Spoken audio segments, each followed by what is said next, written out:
Karla živijo. Živijo. Govoriva o razstrupljanju. Ja. Pri razstrupljanju je eno obdobje priprave, potem je obdobje razstrupljanja, intenzivnega izvajanja in potem je po razstrupljanju obdobje, ki je enako pomembno kot prva dva. Res je. Jaz bi rekla celo tako, da je obdobje po razstrupljanju bolj pomembno.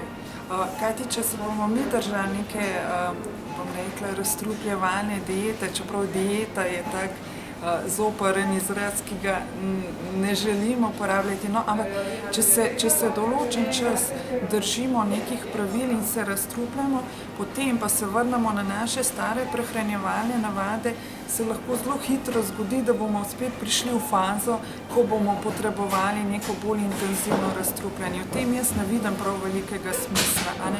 Se pravi, po mojem mnenju, moramo tudi po tej končani fazi razstrupljanja nadaljevati vsaj z večino stvari, ki smo jih recimo uvedli v tem času razstrupljanja. Se pravi, cilj je nov zdrav življenjski slog na daljši rok. Se pravi, ne samo eno obdobje razstrupljanja, ampak zdrav življenjski slog na dolgi rok, ki bo pomenil, da se bomo redno vsakodnevno razstrupljali.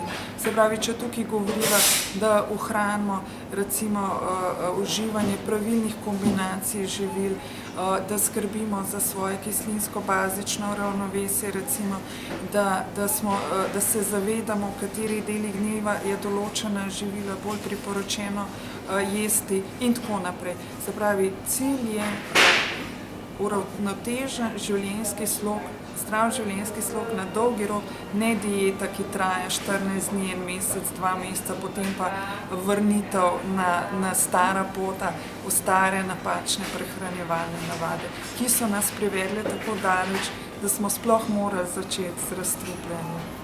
Hvala, Karla. Hvala.